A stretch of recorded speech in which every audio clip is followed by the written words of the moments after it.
గమనించవచ్చు. మంత్రిలో కాంగ్రెస్ అరాచక పాలన, కాంగ్రెస్ పార్టీ అధికారంలో వచ్చిన తర్వాత మంత్రి నియోజకవర్గంలో అరాచక పాలన సాగుతున్నాయని ఇందులో భాగంగానే నాగపల్లిలో అకారణంగా ఇల్లు కూల్చారని చెప్పి జడ్పీ చైర్మన్ పుట్ట మధుకర్ ఆరోపించారు. ఏదైతే మంత్రి నియోజకవర్గానికి సంబంధించి ఇక్కడ అరాచక పాలన సాగుతూ ఉన్నది, ఏదైతే శ్రీధర్ బాబు నియోజకవర్గం ఐటీ మంత్రి ప్రాతినిధ్యం వహిస్తున్న నియోజకవర్గం ఉన్నదో ఇక్కడ పూర్తి స్థాయిలో వనరులు దోపిడీకి గురవుతూ ఉన్నాయి. చెరువులను చెరువు మట్టిని దోచుకుపోతూ ఉన్నారు, అదేవిధంగా ఇసుక దోపిడీకి గురవుతూ ఉన్నది, బియ్యం ఏదైతే పీడిఎస్ రైస్ను దోసుకపోతూ ఉన్నారు. ఈ రకంగా అక్రమాలకు పాల్పడుతూ ప్రశ్నించే గొంతులను మాత్రం తొక్కి పెడతా ఉన్నారు. ఎవరైనా మాట్లాడితే వాళ్ళ ఇళ్ల మీదకి బుల్డోజర్లు తీసుకొస్తున్న పరిస్థితి, వాళ్ళను ఇబ్బందులకు గురి చేస్తున్న పరిస్థితిని కూడా మనం ఇక్కడ గమనించవచ్చు.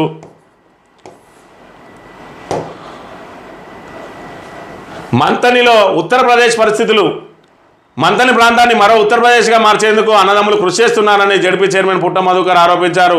మండలంలోని నాగపల్లిలో ఇటీవల రాత్రి వ్యాపార సంస్థ షట్టర్లు కూల్చివేత స్థలాన్ని ఆయన పరిశీలించారు.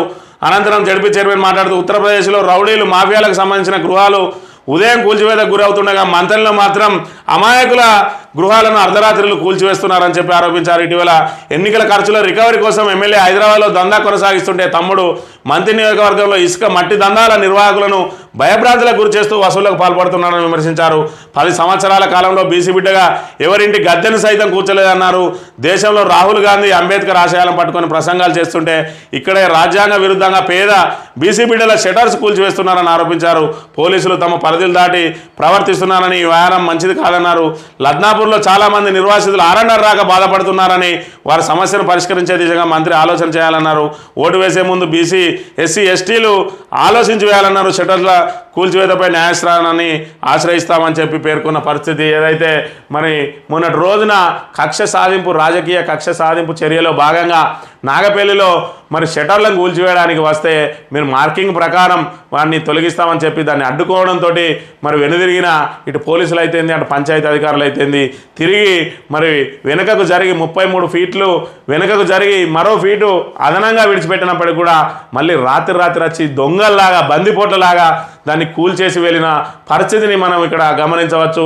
ఈ రకంగా కాంగ్రెస్ నాయకులు కక్ష సాధింపులకు పాల్పడుతూ ఉన్నారు. మరోవైపు ఏదైతే 100 కోట్లతోటి ఇక్కడ మంతనిలో గెలిచిండో ఆయన మళ్ళీ ఆ డబ్బుల వసూలు కోసం ప్రయత్నాలు చేస్తున్నారని జడ్పీ చైర్మన్ ఆరోపిస్తున్న పరిస్థితి. మరోవైపు ఏదైతే యూపీ లాంటి రాష్ట్రాల్లో దొంగలు, డెకాయిట్లు, రౌడీ షీటర్ల ఇళ్లను బుల్డోజర్లతో కూల్చేస్తూ ఉంటే ఇక్కడ మంతనిలో అదే పరిస్థితులను సృష్టించే విధానంలో భాగంగా ఇక్కడ అమాయకుల షట్టర్లను అర్ధరాత్రులు వచ్చి కూల్చేస్తున్న పరిస్థితి. దొంగల్లాగా, బందిపోటులాగా ఇక్కడ కూల్చేస్తూ ఉన్నారు కాంగ్రెస్ నాయకులు. మరోవైపు ఇక్కడ మంతనిలో ఎస్ఎస్ ట్యాక్స్ వసూలు అవుతూ ఉన్నది, చెరువులన్నింటినీ కూడా దోపిడీకి గురవుతూ ఉన్నది.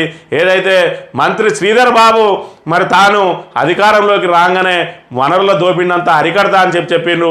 ఇక్కడ నుంచి గత ప్రభుత్వ హయాంలో మీ వనరులన్నీ దోచుకుపోతా ఉన్నారు, ఇది మీ తాత ముత్తాతల ఆస్తి, ఈ వనరులు దోపిడీకి గురవుతా ఉన్నది, ఇప్పుడు మనం ఏం చేయలేకపోతా ఉన్నాం, మన ప్రభుత్వం రాగానే ఆ దోపిడీని అంతా అరికడతా అన్నాడు. ఈరోజు గ్రీన్ ట్రిబ్యునల్ తీర్పు ఇచ్చింది.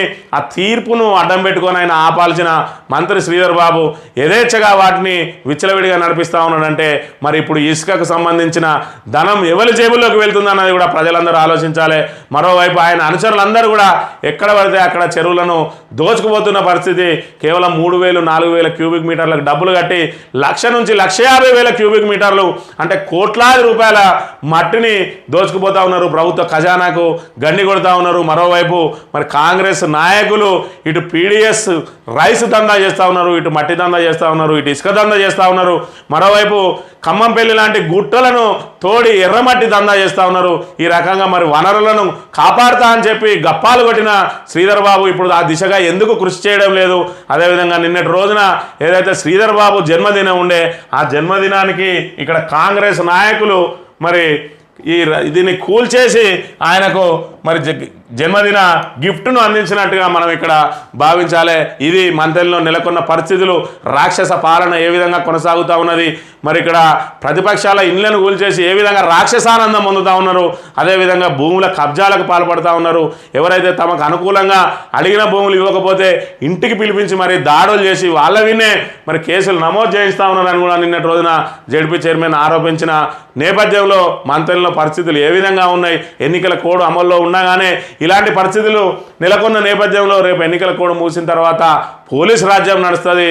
మరి అడిగేవారే ఉండరు, ఎవరైతే ప్రశ్నిస్తారో వాళ్ళ మీద మరి పోలీసులతోటి ఇక్కడ కేసులు పెట్టి వాళ్ళని అణిచివేసే ప్రయత్నం చేస్తారు. ఇప్పటికే శ్రీధర్ బాబు చెప్పిండు, నేను 35mm సినిమాని చూపించిన, రాబోయే రోజుల్లో 70mm సినిమాని. ఆ 70mm సినిమాలు ఏ విధంగా ఉండబోతున్నాయి అనేది కనబడతా ఉన్నది. ఇక్కడ ఖచ్చితంగా వాళ్ళ మీద దాడులు చేయడం, లేదంటే ఇక్కడ ఇళ్లను కూల్చేయడం, అవసరమైతే పోలీసులతోటి అక్రమ కేసులు పెట్టడం, ఇప్పటికే అక్రమ కేసులు పెట్టడం జరుగుతూ ఉన్నది, ఇల్లు కూల్చేయడం జరుగుతూ ఉన్నది. ఇంకా 70mm సినిమా అంటే హత్య కేసులలో, అత్యాచారం కేసులలో కూడా ఇరికించడానికి ప్రయత్నాలు చేస్తారని చెప్పి ప్రతిపక్షాలన్నీ భయభ్రాంతులకు గురవుతున్న పరిస్థితిలో మరి మంత్రి పరిస్థితుల మీద ముఖ్యమంత్రి కూడా ప్రత్యేకంగా దృష్టి సారించాల్సిన అవసరం ఉన్నదని చెప్పి ప్రజాస్వామ్యవాదులు చెప్తున్న పరిస్థితిని మనం ఇక్కడ గమనించవచ్చు. ఇది ఈరోజు మార్నింగ్ న్యూస్. తిరిగి రేపు కలుద్దాం. Thank you very much.